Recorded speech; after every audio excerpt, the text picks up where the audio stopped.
包大人，你可别忘了，咱家可是后宫的总管，要动咱家，你得先问问太后娘娘。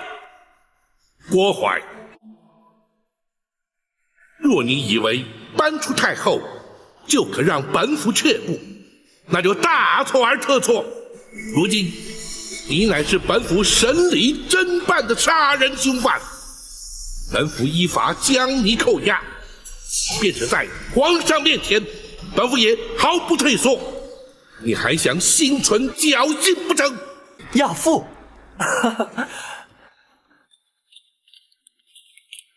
坐。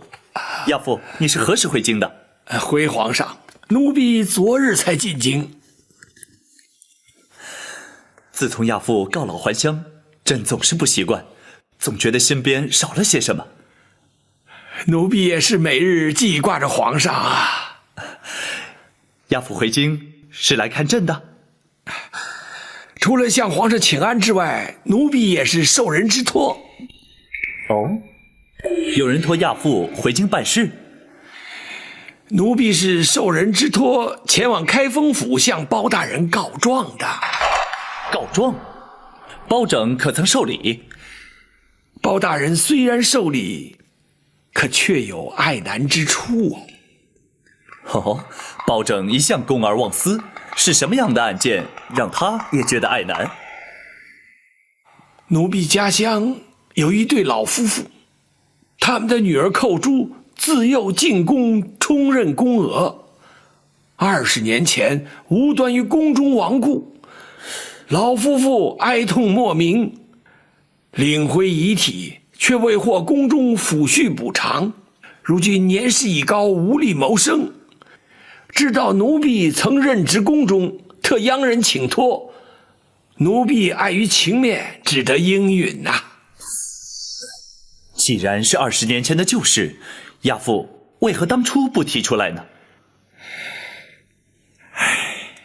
回皇上，乡野村民无知无识，既不敢告诉，又投诉无门。如今若非生活所迫，也不会旧事重提，请奴婢帮忙了。此事倒也好办，只要包拯查明属实后行为内侍省，自可按规例补偿。包大人也是这么说，可是要查明属实，却需传唤人证，包大人就难在这儿。哦，难道内宫不肯配合？倒也不是，只是当年寇珠隶属金华宫，如今郭公公已随太后娘娘转任至仁寿宫，总管后宫。包大人担心郭槐不会为如此琐事前往开封府应讯。嘿，包拯何时变得如此诸多顾虑？宫人家属既有需要，郭槐理当协助调查，去一趟府衙又如何？只恐太后那边……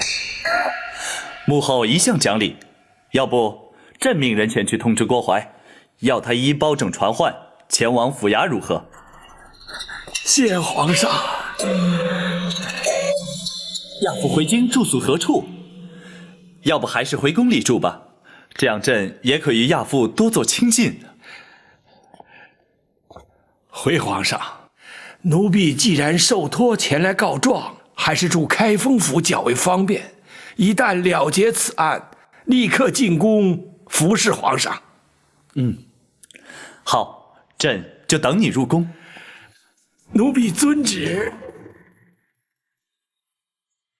大人妙计，皇上下旨，郭槐他不敢不来。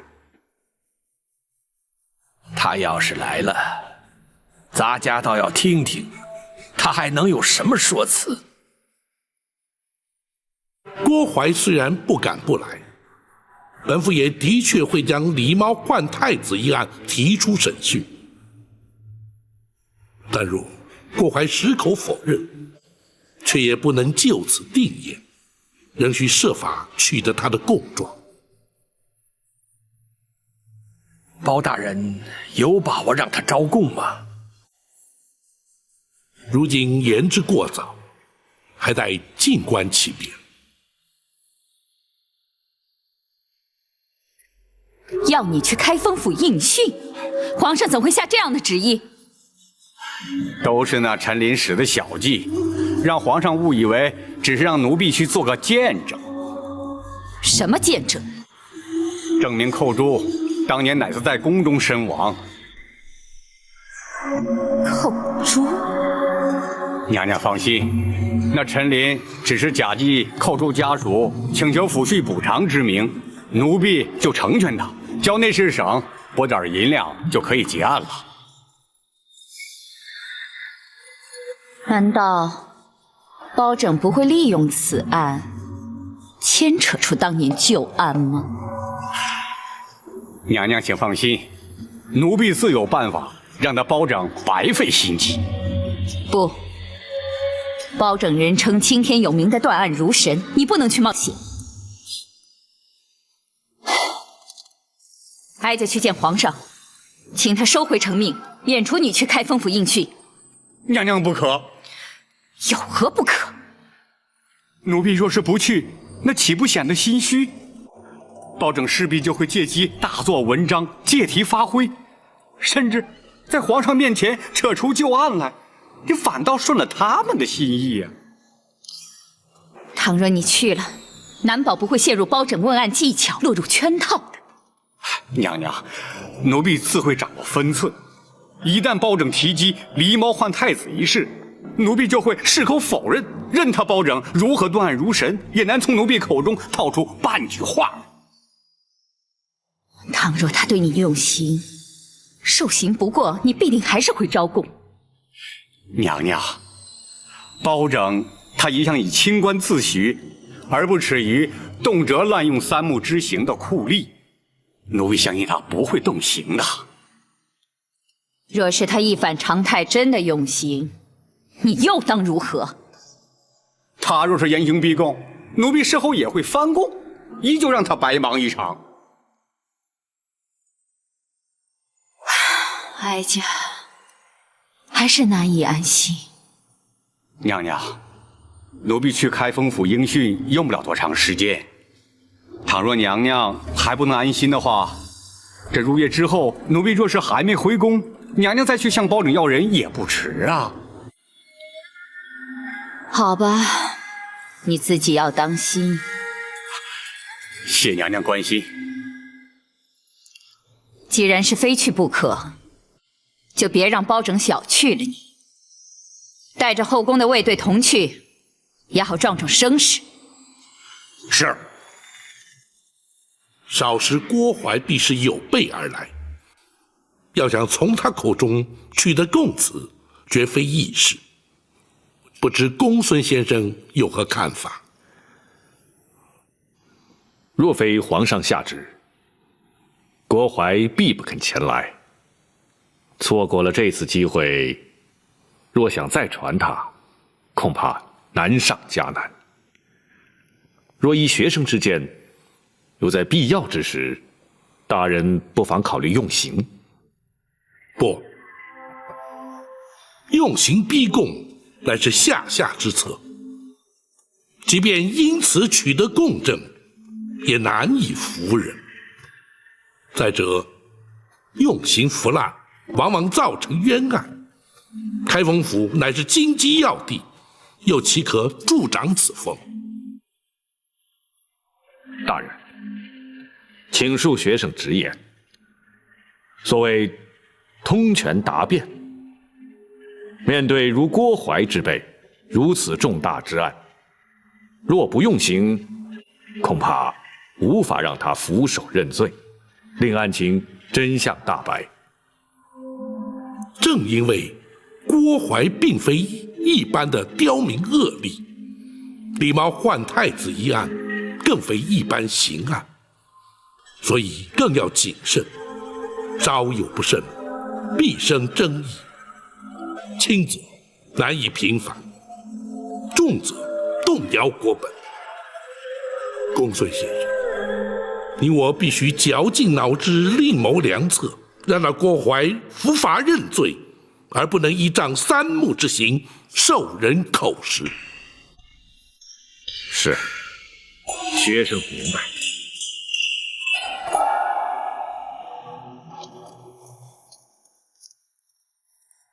大人，包大人传召，有何吩咐？本府今日有一重大案件待审，审得清，则可平反义庄冤案；若审不清，恐连本府都将遭到牵连，难以幸免。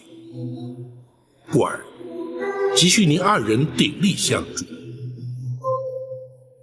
白玉堂本非官府中人，本府不便透露案情。包大人不必顾忌，白玉堂不需要明白案情，大人只需要交代我干什么即可。好，老夫人的安危就由你来负责，若有其他需要，再知会于你。好，我现在就去。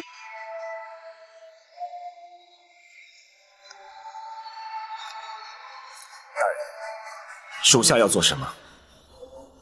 郭淮此来，若不能让他俯首认罪，将永无第2次机会。因而，一旦郭淮进府，本府必将问个水落石出，否则不会让他出府。属下明白。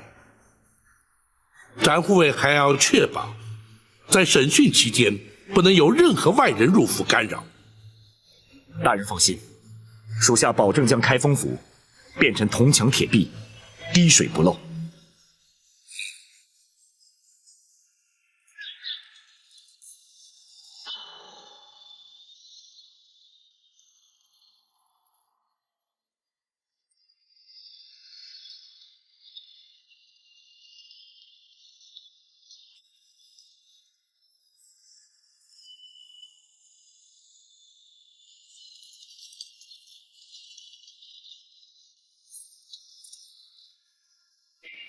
公公请。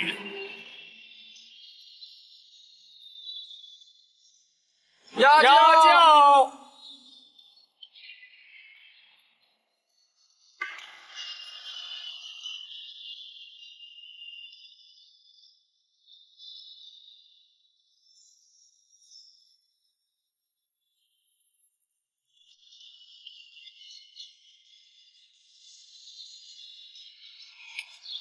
站住！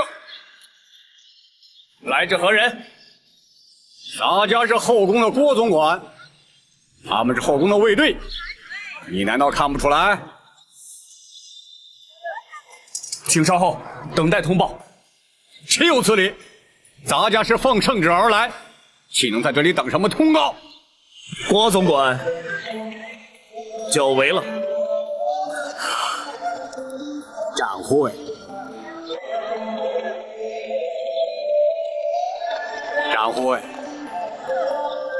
郭总管奉旨而来，怎可怠慢？是，郭公公，请。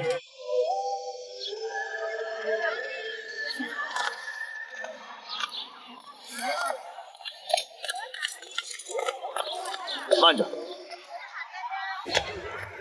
你们是干什么的？他们是后宫的卫队。包大人可曾传讯他们？他们是咱家的随行卫队。詹某明白了，原来公公奉旨而来，乃是传宣皇上旨意的。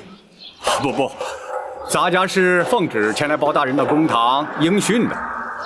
既是前来应讯，依府中规定不得有闲杂人等随行，还请郭公公包涵。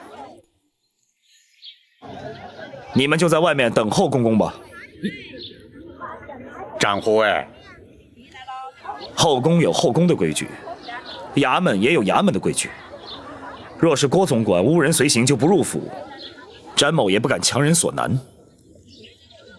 请回吧。哼，咱家既然来了，岂有回宫之理？你们退下吧。是。郭总管，请。不敢。赶回去。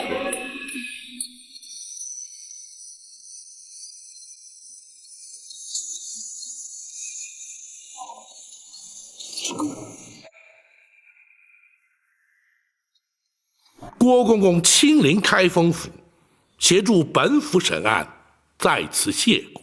好说，包大人既然用得着咱家怎能不来啊？只是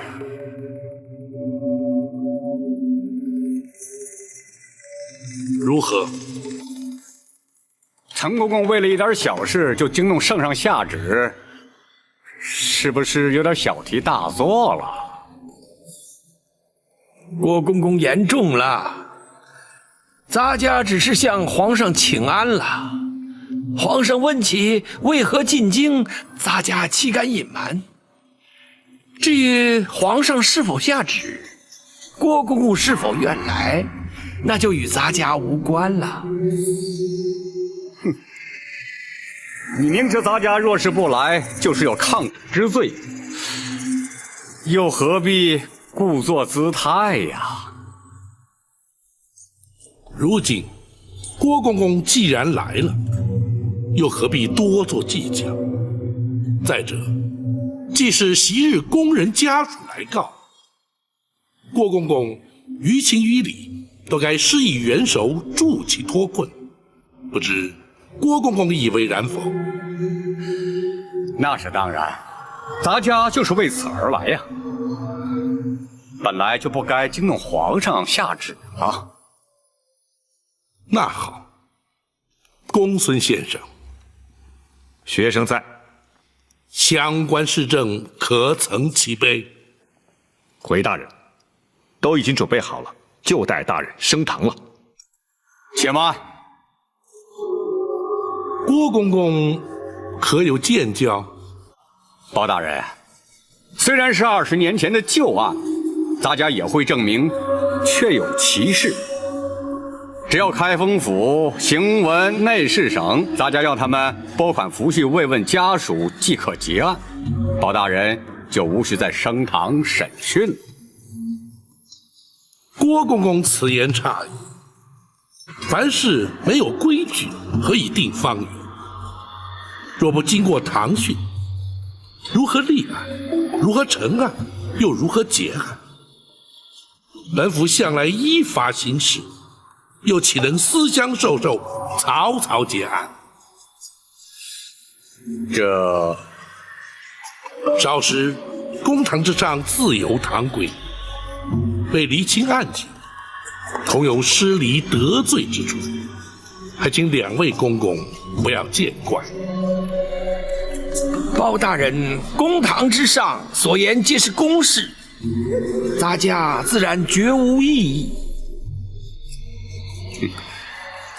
咱家既然是应讯前来，那当然是应该由包大人说了算。那好，既然如此，王朝马汉张龙赵虎在，传令升堂。是。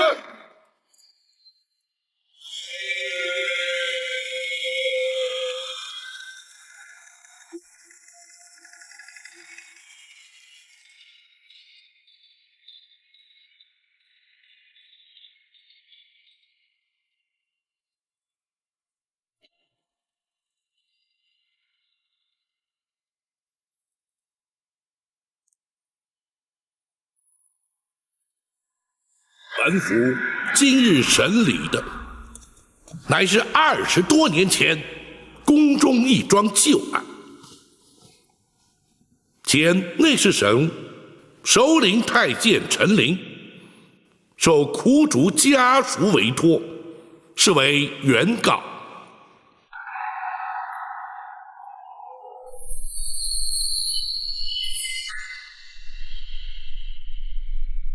后宫太监总管郭槐列为被告。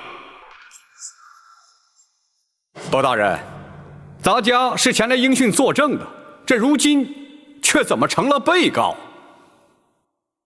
苦主寇珠当年身亡之时，任金华宫承御之职，当时你乃是金华宫总管，自当列为被告。包大人，原告未必有理，被告未必有罪，你又何必担心？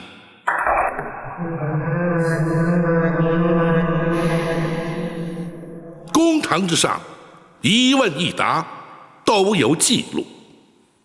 两位既是原告、被告身份，本府不用官称，而直呼其名，还请担待。陈琳，包大人，你状告何事？仔细说来。多年前，金华宫程昱寇诸，无端身亡。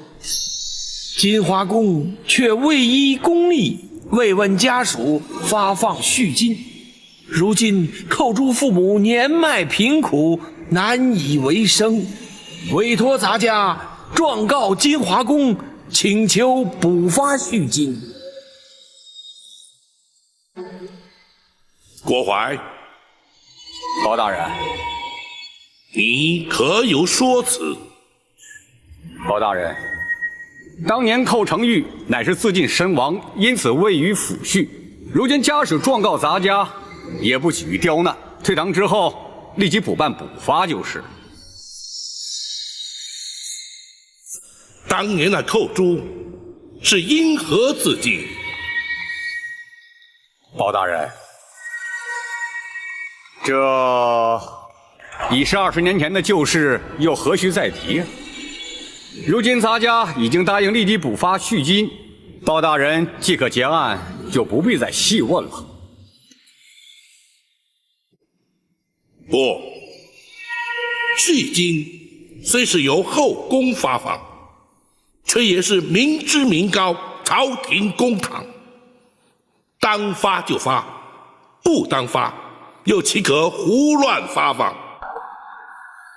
若是不能问明缘由，本府又如何结案？包大人啊，郭淮，那寇诸究竟是什么原因自尽身亡？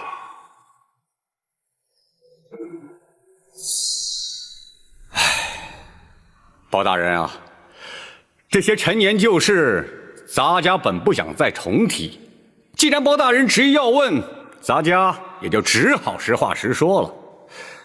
当年寇诸不耐宫中寂寞，思念家人，竟然逃出宫去，却被抓了回来。你这是干什么呀？啊！后宫戒备森严，你当真就以为能逃得出去吗？啊！现在倒好，被抓了回来，你让咱家怎么办呢？公公，寇诸实在是太思念家人了，请公公大发慈悲，让寇诸回去吧。宫门深似海，入得出不得，不到年迈退休，谁也休想离开，就连咱家也不例外。咱家就是想帮你，也帮不上啊。寇诸实在是不能再待在宫中了，否则一定会发疯的，请公公成全。侯主啊，咱家实在是爱莫能助啊，你就尽量忍耐些吧。这2天，咱家也不怕你差事，你好好休息啊。这一回逃宫之罪，咱家也不再追究，你要好自为之啊。公公，寇诸已经不能再忍了。公公如果不帮我离开，你打算如何？我就不活了。哎呀，寇诸啊！可怜呐，一条年轻轻的生命就这样香消玉殒了。咱家实在是不想再提呀。郭淮，你简直是信口雌黄！陈琳，本府问案，不得任意开口。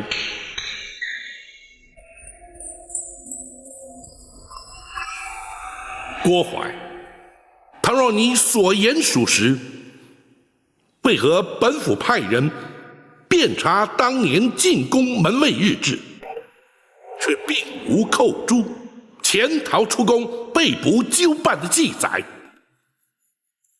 包大人查了门卫日志，本府审案之前，当然要查。回本府问话。当时咱家唯恐坏了金华宫的声誉，刘妃娘娘，也就是当今太后，一向最重公誉，咱家是怕被责罚，所以要求门卫隐瞒不报。是吗？倘若包大人因此而追究咱家失职，咱家坦诚不讳，只是该由内侍省惩处，这开封府似乎就无权干涉吧。不错，本府的确无权干涉。然而，那寇珠身亡之后，遗骸却必须送出宫去，交开封府验尸定验。本府直司开封府府尹，恰恰有权干涉。公孙先生。是。历年来，开封府文书案卷均有归档移交。经查，金华宫程昱寇诛，乃是因为头骨遭撞击破裂，流血致死。那的确是他自己撞的。郭淮，目前并无人认为寇珠是他杀，你又何必急于解释？是咱家多言了，包大人勿怪。公孙先生说下去。是。验尸单上明白记载，尸身上有多处外伤，疑似遭皮鞭抽击所致。显见，死者在生前曾遭人施以鞭刑。哦，包大人，这寇珠身上为何出现鞭痕，咱家实在不知啊。或许是旧伤痕遭仵作误判所致啊。就你适才所述，当年你非但未曾责罚寇珠，甚至对他安慰有加，更遑论对他用刑了。的确如此，包大人明鉴。启禀大人，尸单上还另有记载。说。是。从血渍的情形以及伤口来研判，仵作断定，鞭伤与头骨破裂致死，乃是同一时间造成。不可能！郭淮，本府倒要听听你作何解释。包大人，咱家的确没有对他用刑，或许是仵作验错了。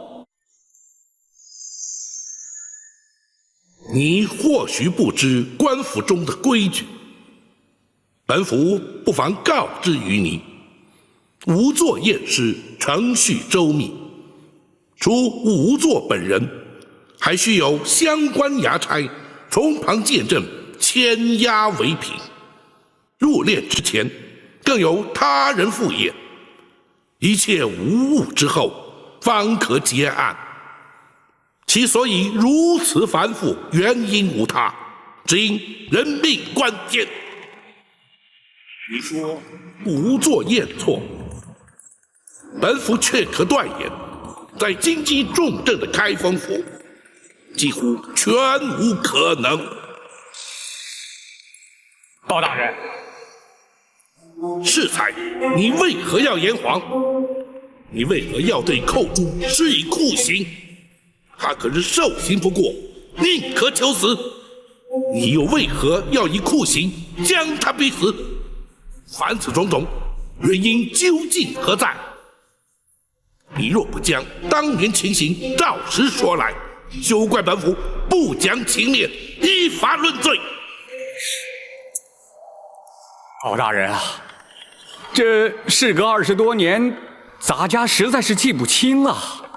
可是咱家的确没有说谎啊。当年寇珠是因思念家人，潜逃出宫，咱家何必对他用刑，更何必逼他自尽呢？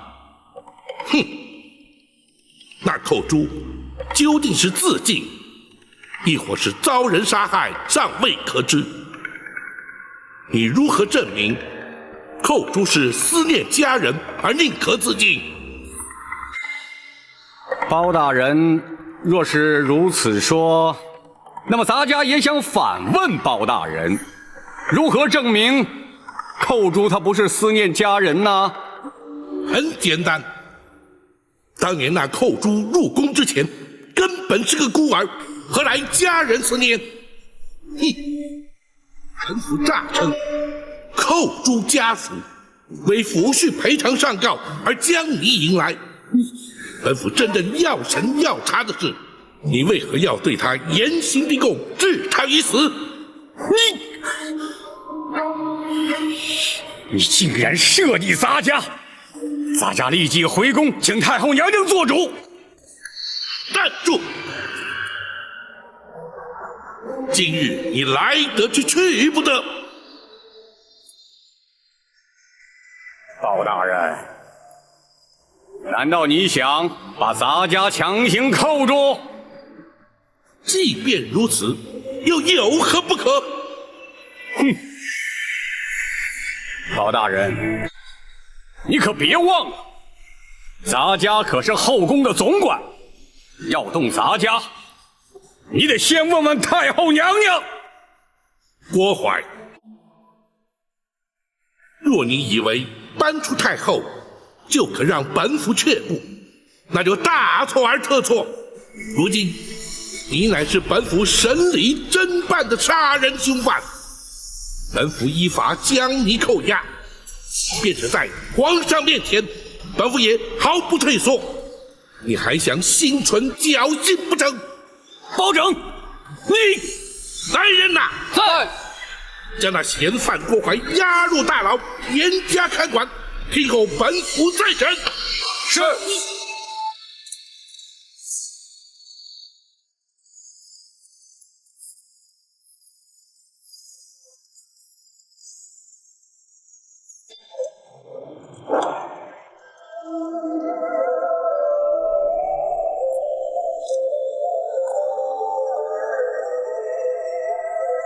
郭槐郭总管应包大人之邀，留在府衙继续聆讯。你们可以先回去了。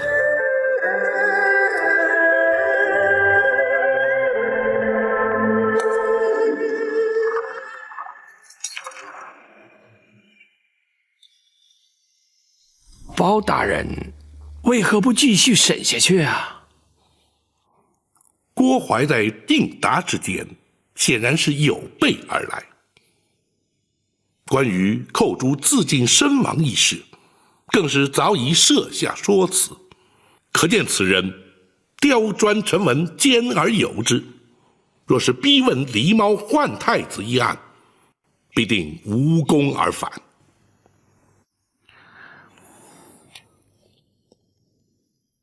大人将他以杀人嫌犯关押在大牢之后，采用的乃是攻心之策。一旦他身陷困境，或有可能慌乱失措，从而突破其心防，促其认罪。哦，此举能有效吗？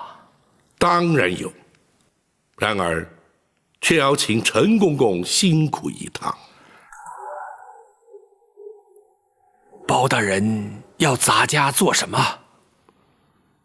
本府要请陈公公去大牢探监。公公请。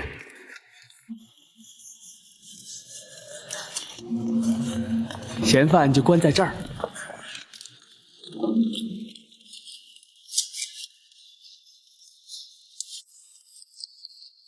老头，你们先出去，让咱家和他单独谈谈。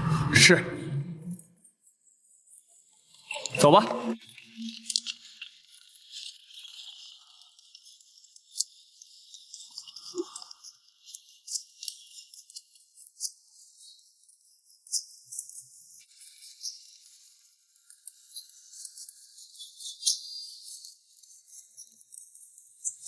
郭淮，你没想到也会有今天吧？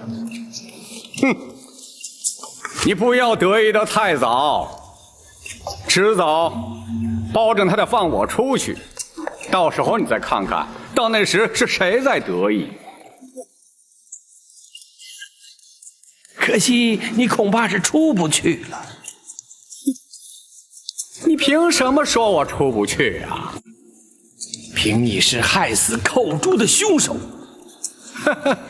寇珠分明是撞柱自尽，谁能证明我是凶手啊？如果你不把他自尽的真正原因说出来，谁又会相信你？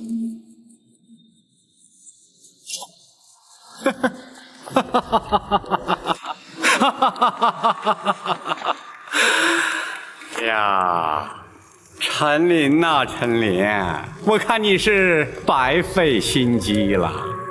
此话怎讲？你在皇上的面前编造谎言，把我骗了。包大人又煞有介事的升堂审问，这目的不就是想变着法儿的把话从我口里套出来吗？哼！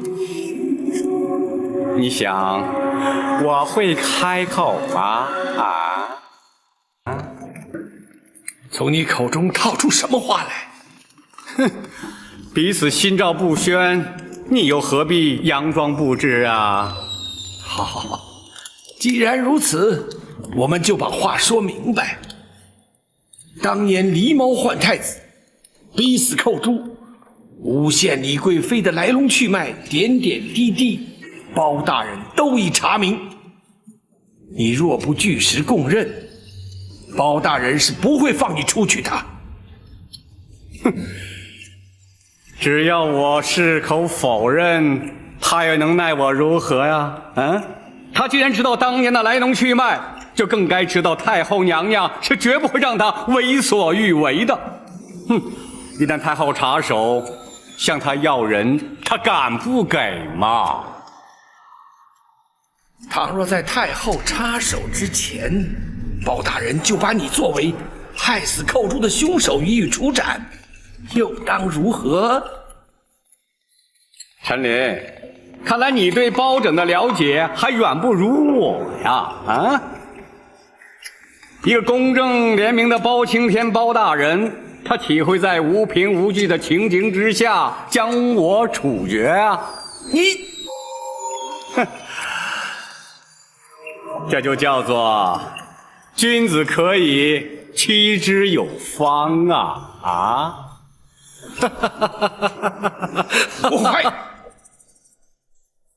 举头3尺有神明，天理昭彰，报应不爽。你的所作所为，终有一天会遭天谴。30年来，你扪心自问，可曾高枕无忧？午夜梦回之际，你难道能问心无愧？那些因你而惨死的冤魂，可是夜夜前来向你索命。引火自焚的那个冷宫总管秦凤，为李娘娘替死瞒过你验尸的于忠，还有那忠肝义胆舍身全意的寇珠，是无可不在你脑海中出现。纵使你躲过杨氏的惩治，却难逃阴间的制裁。不会的，不会的！寇珠、秦凤，还有那个什么于忠，都不是我杀的，他们不会来找我索命的。可是他们都是因你而死。或许如你所说，包大人不会将你处死，但是却会将你关押在此，直到你认罪。或许在这暗无天日的牢房里，那些冤魂就会来找你索命。保证他关不了我多久，只要入夜之后我还没有回宫，太后娘娘就会降旨要人的。那就要看你的造化了。回来！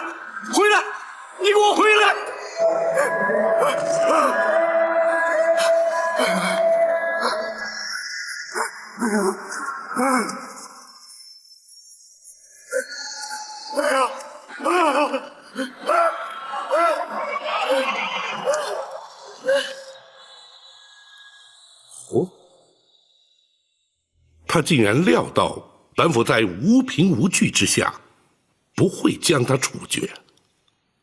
大人，倘若他有如此想法，恐怕就不会因心生惧怕而招供。大人还需另觅他法才行啊。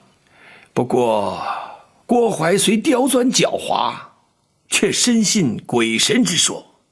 咱家提及寇珠的冤魂会来向他索命，似乎他颇为在意。或许，这正是治他之法。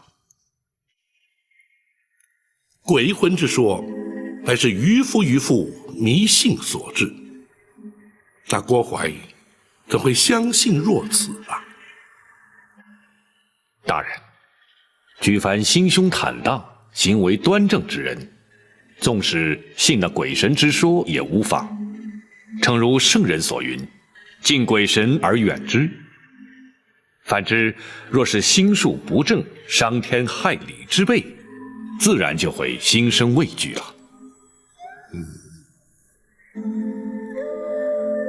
包大人，郭淮所言，他入夜未返，刘太后便会降旨要人，这不得不防啊。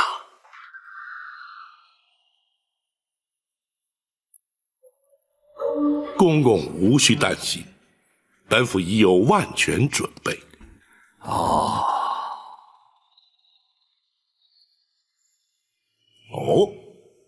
包大人已经将郭淮关押在开封府大牢了。正是。好，以包大人断案之能，那郭淮，不招也难。回王爷，大人却担心不能顺利审讯。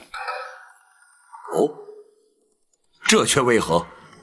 入夜之后，郭淮若未回宫，太后将会降旨进府，要求放人。那如此一来，岂非前功尽弃了吗？孤儿大人命展昭前来，请王爷务必亲往开封府走一趟。包大人要本王去？大人说，若要对抗太后遗旨，非八王爷亲临不可。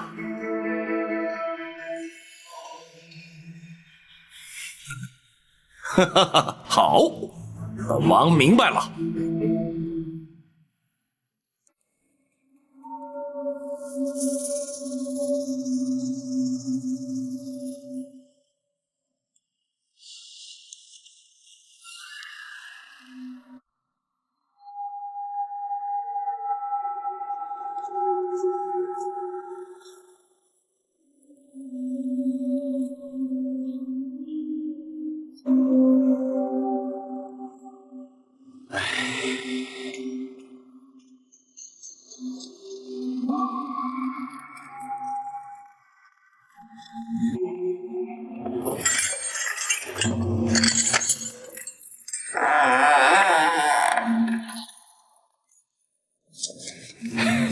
够公公，请用点酒菜。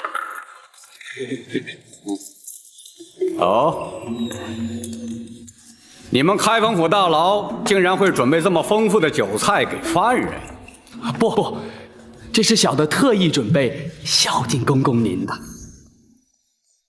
你为什么这么做呀？小的在这儿任职多年，一直没有机会升迁，小的相信公公您很快就会放出去的，还请公公多多提拔。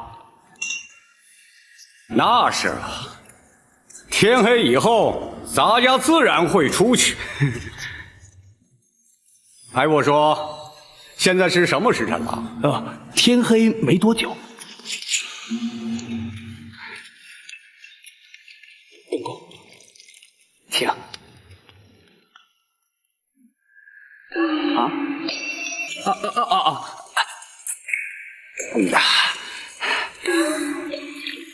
公公，这回可以放心喝了吧？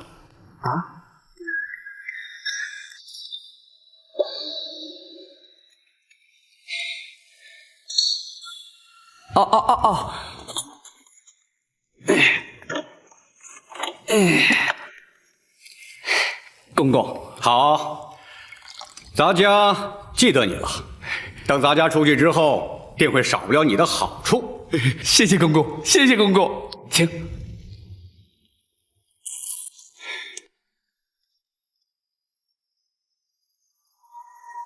娘娘。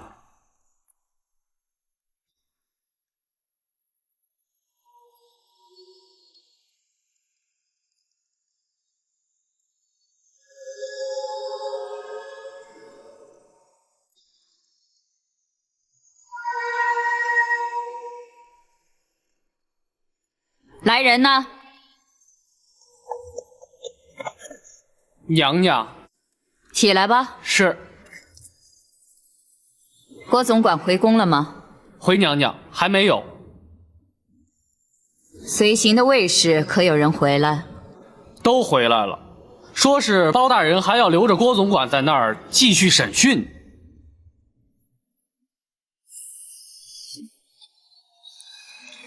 这包拯他真敢！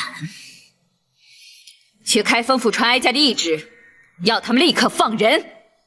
遵旨。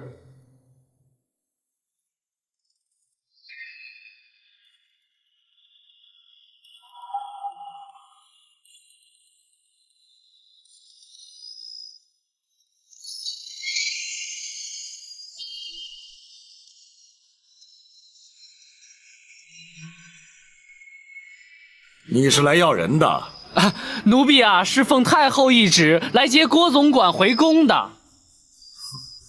本王在此做主，将郭槐留下，一切回宫去吧。奴婢可是奉了太后的懿旨啊！大胆！这奴才竟然顶撞本王！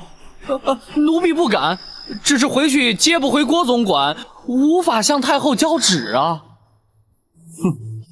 好，本王就让你回去有个交代。展护卫，先皇御赐金简在此，所到之处，有如先皇亲临。万岁万岁万万岁！本王在此待先皇降诏，郭槐留在开封府听审，不得阻挠。奴婢遵旨。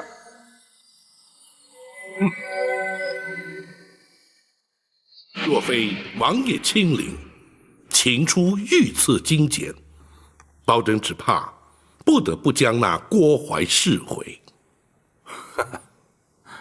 包大人总算有用得着本王的时候了。包拯不敢。刘太后必定不肯善罢甘休，甚至会惊动皇上。嗨，不妨事。本王就留在这开封府，直到包大人取得郭槐的供状。多谢王爷。不，这是朝廷的大事，也是我赵氏家族的大事。本王又岂能置身于事外呢？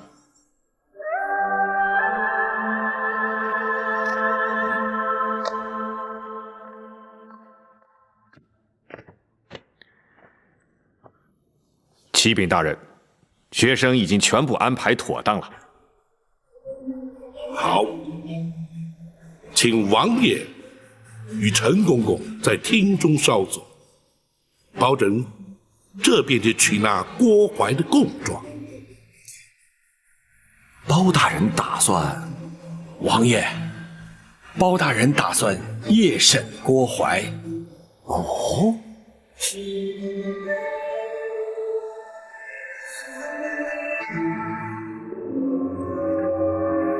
夜审？不错，立刻随我们去公堂。哼，包拯是怕太后娘娘派人把咱家接回去，所以才急着夜审。你别做梦了，后宫派来的人已经被请回去了，你没指望了。那为什么要夜审啊？难道郭公公就没有听说过吗？包大人日审阳，夜断阴。哼，那是市井传说。难道他真的能通鬼神啊？哼，那当然，我在开封府可见过多少次了。废话少说，快走吧。快走！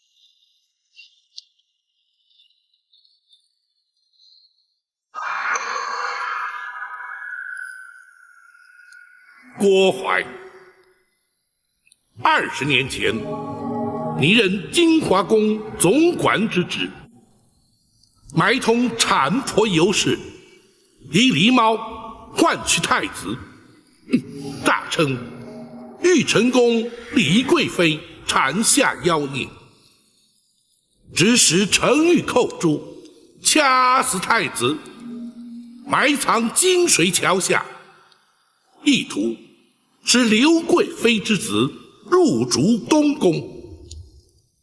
凡此种种，你可承认？包大人，咱家根本不知道你说的是什么，我凭什么承认呢？住口！那寇诛良心未泯，不肯与你沆瀣一气，同流合污，暗中将太子送出宫去，你却对他施以酷刑，追问太子下落。寇诛凹刑不过，处处身亡，难道你也不知情？哼，包大人啊，所谓人死无凭证，就算你包大人指证的都属实，但是你可有人证啊？哼，本府如今夜审于你，便是让你无法交代。本府虽无人证，却有鬼证。寇诛何在？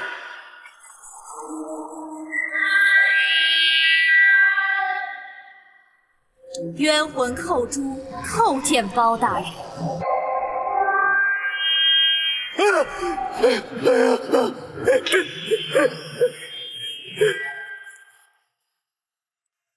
郭淮，你可认得他？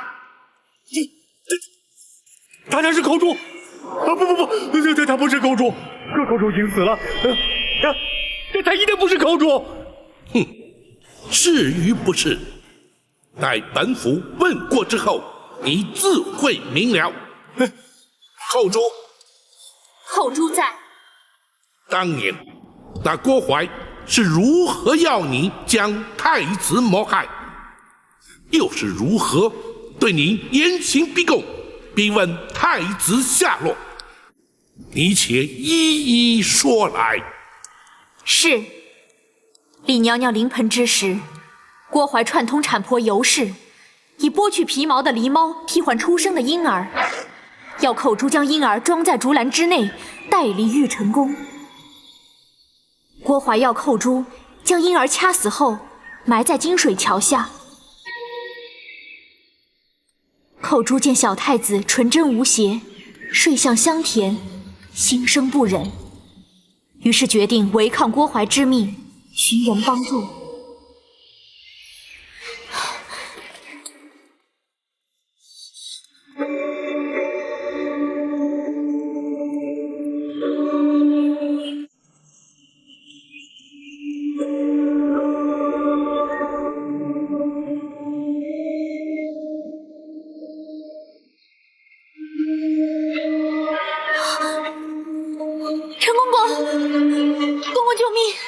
寇诛，当时你可是将小太子交与陈琳带出宫去？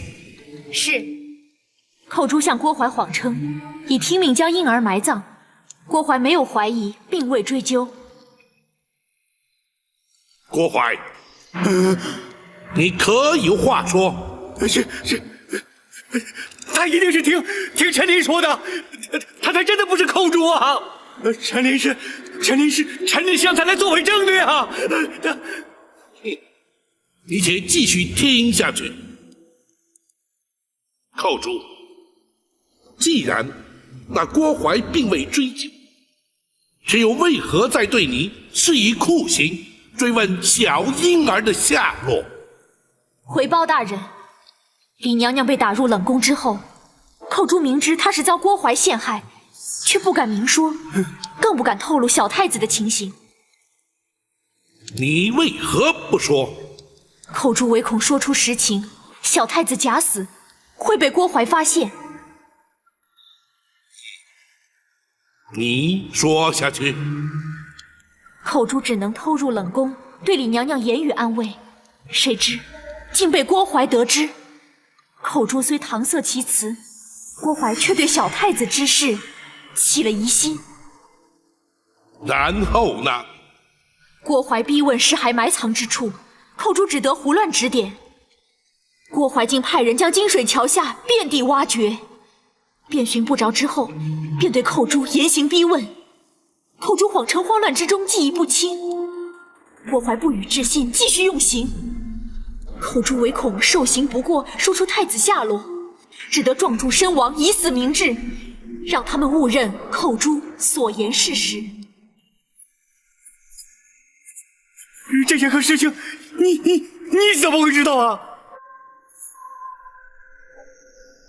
你抽在我身上的鞭痕犹在，我撞柱身亡的血迹未干。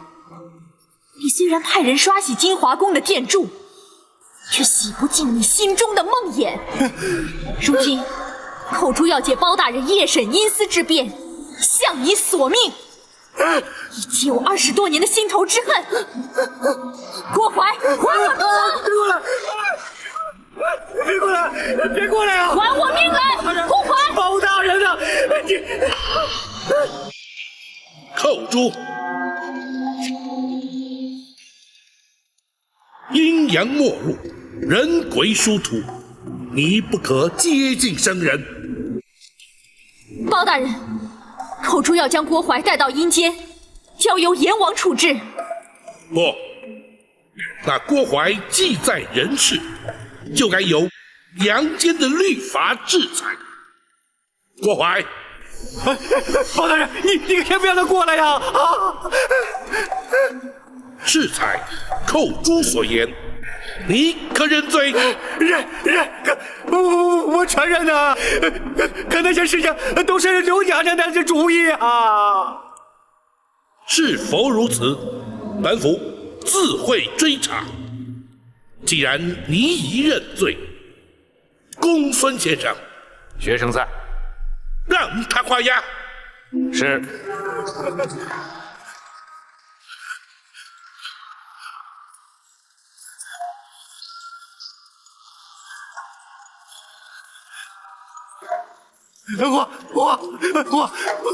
我画呀！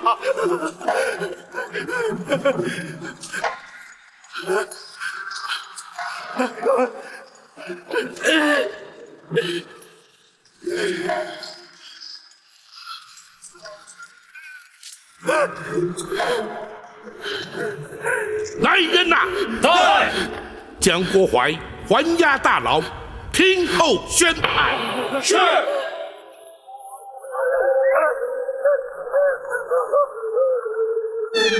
包大人果然高明，郭淮如此狡诈，还是难逃法网，签下了供状。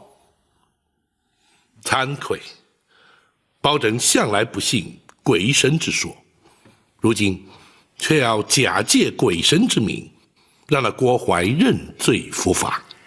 那是郭淮咎由自取，若不是他多行不义，又怎么会疑心生暗鬼呢？陈公公所言极是，倘若他光明磊落，毫不心虚，便是扣诸鬼魂当真出现，也全然无惧，又岂在乎装神弄鬼呀？那名假扮寇珠的女子，她来自何处？又怎会让郭淮如此深信不疑呢？那全仗着公孙先生巧妙安排。回王爷，学生是由京城优人戏子中挑选一名颜貌体态与寇珠较为相似之女子，再根据当年仵作验尸单所描述的，为她稍作易容装扮，并以假血涂面。那又怎么能让那郭淮认不出来呢？学生事先安排，命牢头送酒菜给郭淮。大人夜审之时，郭淮已有5分酒意。同时，学生并令牢头宣称，大人有日审阳、夜断阴之能，再加上公堂之上昏暗不明，那郭淮心中忐忑之际，自是无法辨认。话虽如此，一旦言语交锋，旧事重提，那女子又如何应付？王爷，那就非奴婢不可了。哦，你也参与其中？奴婢将当年寇珠所言一一转述给那女子，并提示寇珠的言谈举止，让那女子学习。郭淮又岂能分辨呢？若不如此，郭淮不会轻易落入圈套。他万万没有想到，寇珠在受刑自尽之前，会与陈公公通过信息。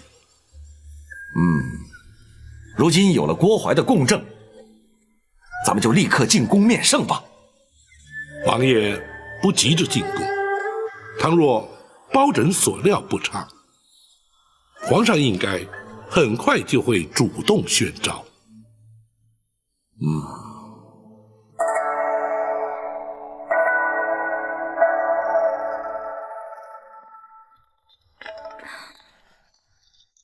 母后，皇上来了。母后夜半不眠，命人召儿臣来，是为了……其实也没什么，哀家睡不着，想看看你。那安神露不是可以助眠吗？母后何不服用？八王爷不是说喝多了对身体不好吗？母后，您可是心中有事啊？哀家只是在回想这一生的点点滴滴。来，你坐下来说。是。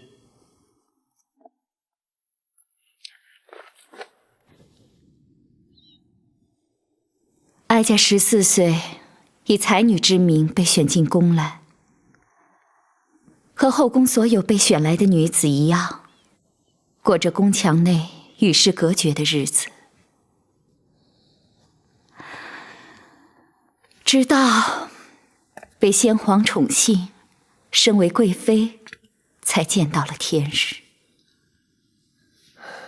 后宫佳丽3000，其实却耽误了多少女子的青春啊！不仅如此，在后宫争宠是时有所闻的事，彼此勾心斗角，貌合神离。只有一个人和哀家情同姐妹，相互扶持，可是他却被打入了冷宫。母后说的可是那位葬身火窟的李贵妃？你知道她？她就是幼年时儿臣误闯冷宫遇见的那位。母后还记得她给儿臣的玉佩吗？记得。母后，她究竟是为什么被先皇打入冷宫的呢？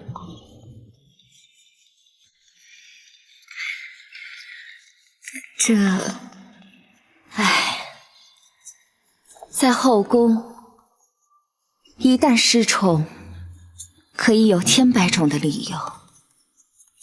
母后说的不错，所以儿臣才要郭淮废除冷宫，重修宫院。无论如何，母后要比他幸运的多了。不错，陈皇后去世之后，母以子贵，哀家被先皇立为皇后。可是太子却在6岁那年不幸染病身亡。母后不要难过，母后虽经丧子之痛，可是还有儿臣孝敬。如今贵为大宋朝的皇太后，那些不愉快的日子是不会再来了。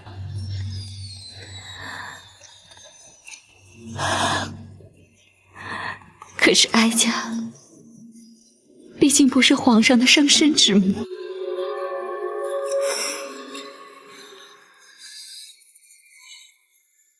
哀家最担心的是，倘若有一天，哀家与嫡娘娘之间有了无法化解的冲突，皇上会如何？母后，那是不可能的。哀家只是打个比方，如果真有那么一天，皇上会如何？如果真有那么一天，儿臣必定会痛苦万分，左右为难。生育养育实在难分轻重。不，儿臣不会让这样的事发生。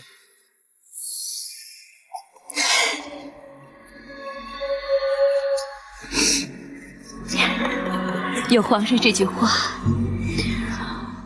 哀家心里也就舒坦多了，至少不会一个人在这儿胡思乱想。郭槐为什么不在宫中伺候母后？不提也罢。怎么？他还在开封府接受包大人的审讯呢。哦，包拯怎么会留他到半夜？可曾派人去询问？没有用的，连哀家下旨要开封府放人，都被打了回来。什么？包拯竟敢抗旨？倒不是包大人抗旨，而是八王爷。父王？父王去开封府干嘛？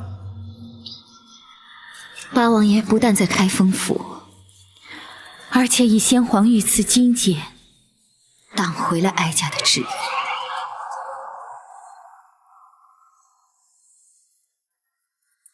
皇上派人前来下旨，要大人连夜进宫。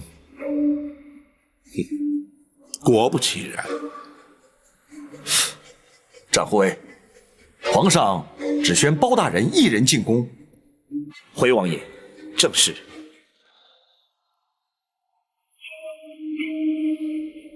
挡回太后懿旨，留下郭槐的是本王。皇上为何不宣本王和包大人一同进宫呢？想必是皇上不便与王爷父子相争，召包拯进宫，皇上才好问明实情。王爷，包拯此去会将此案实情禀奏皇上，不知王爷是否同意？也罢，是该到了让他明白真相的时候了。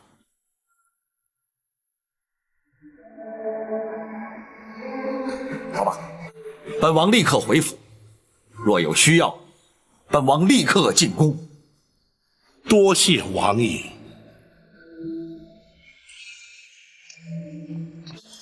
什么？郭槐招供了？是，包拯已将他关押大牢，娘娘的冤屈已经可以确定获得平反。好，这一天终于来了。宝琴，臣在。哀家什么时候能够见到皇上？臣奉旨连夜进宫，会将全案实情向皇上禀明。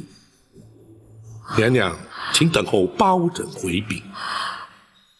哀家就等你回来。娘娘今夜尚未诊治，请容学生为娘娘施针。好，好。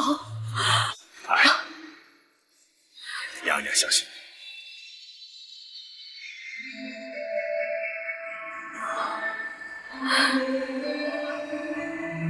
哀家真希望眼睛能够立刻复明，亲眼看见皇上。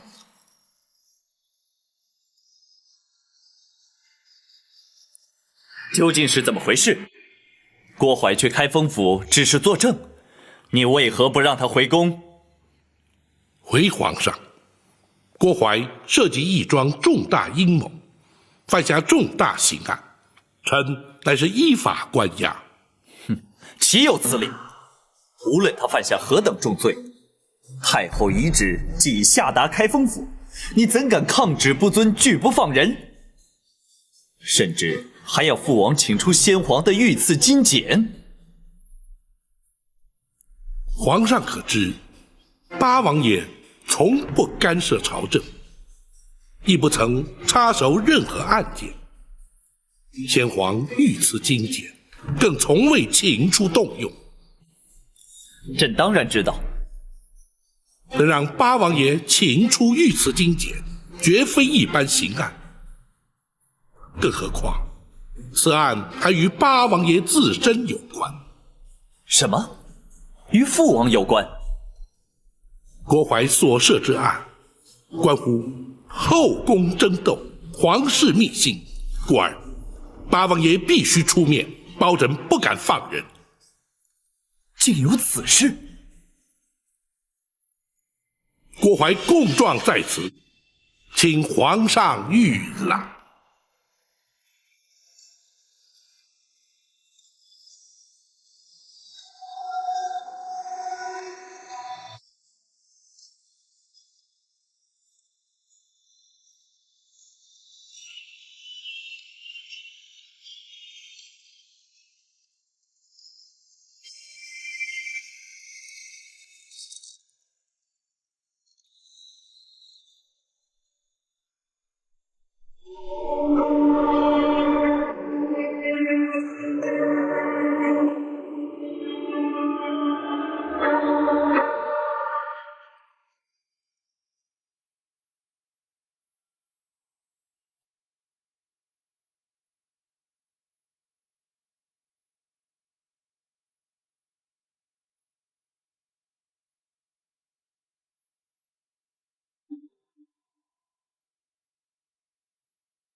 娘娘觉得如何？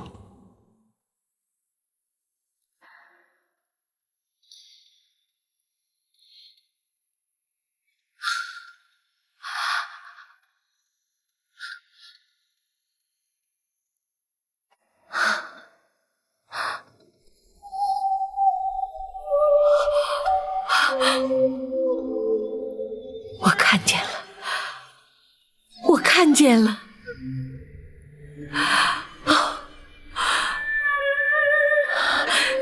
想必你就是公孙先生。学生正是公孙策。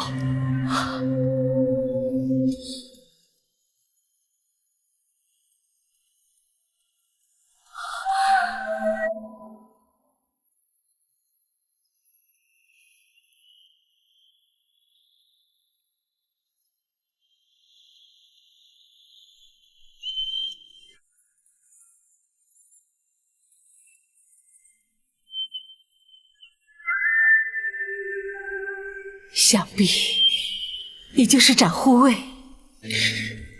恭喜娘娘双目复明。公孙先生的医术可真称得上是华佗在世啊！不敢当娘娘谬赞。娘娘双目出狱，还请尽早安歇吧。不，哀家要等包大人回来，哀家要立刻进宫去见皇上。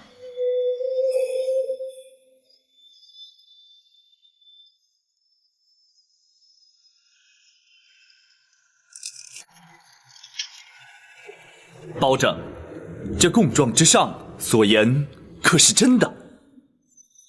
回皇上，千真万确。那郭槐所作所为，正与太后有关。臣敢请皇上屏退左右。你们都退下。遵旨。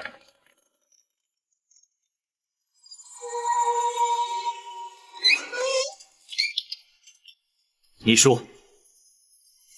回皇上，当年狸猫换太子一案，太后便是主谋。放肆！你竟敢在朕面前污蔑太后！臣据实禀奏，绝无半句虚假。当年太后与丽仪贵妃同怀龙种，先皇许诺，生下太子便册立为皇后。为图大位，太后方才出此下策，否则那郭槐不过是一名太监阉人，又怎敢犯下如此大逆不道、惊天动地之案？那金华宫程昱寇诛，因此状注自尽了。正是。郭槐当堂画押，坦诚罪状，此案已成定案。然而，在这供状之中，并未提及寇诛他舍命救出的婴儿，下落何方啊？回皇上，寇诛将婴儿交给了陈陵陈公公，藏在宫盒之内，夹带出了后宫。啊，然后呢？难道那婴儿未能逃过此劫？不，婴儿安然无恙，被送进了南清宫八王爷府。什么？那如今婴儿安在？八王爷以皇子之名，将婴儿留在王府之内抚养。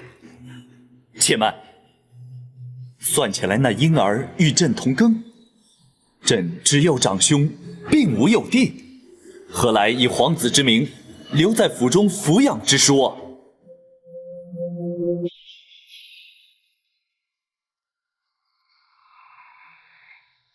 臣斗胆，那浴血重生的婴儿，正是皇上。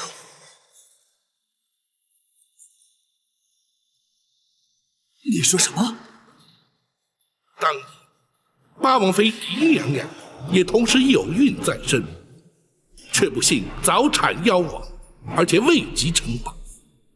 八王爷深知此案兹事体大，为掩人耳目，才假称皇上是狄娘娘所生。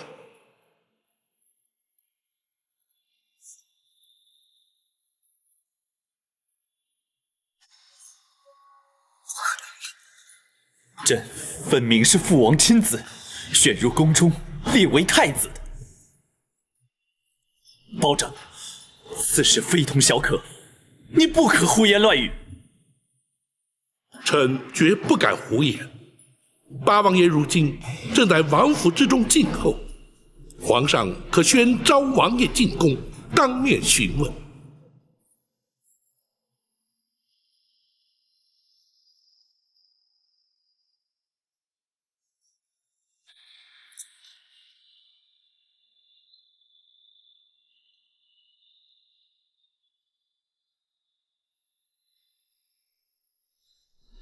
如此说来，朕幼年之时在冷宫遇见的那位娘娘，竟然是朕的生母。正是玉成宫丽仪贵妃。她是在冷宫失火之时葬身火窟的。不，是先皇下旨赐死。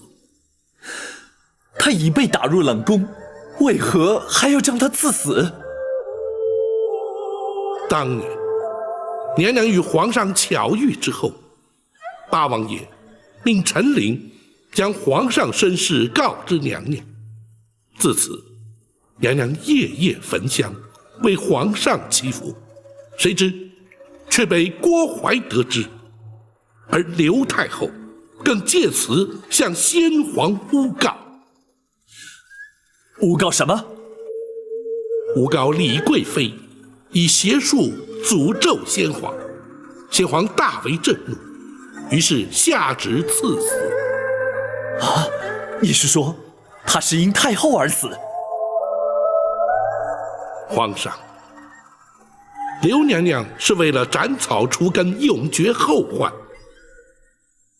然而，吉人自有天相，李娘娘必死，而却未死。